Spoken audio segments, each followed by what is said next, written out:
31তম প্রতিষ্ঠাবার্ষিকী উপলক্ষে জিয়ার মাজারে আমরা ফুল গ্রহণ করলাম, ফুল দিয়ে শ্রদ্ধা নিবেদন করলাম।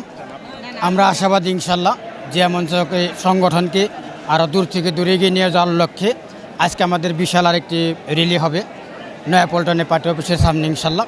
সেই লক্ষ্যে আমরা ইনশাল্লাহ কাজ করে যাচ্ছি। 100% সফল হয়েছি, এটা আমরা নিজেদের থেকে আমরা আশাবাদী যে আমরা 100%ই সফল হয়েছি।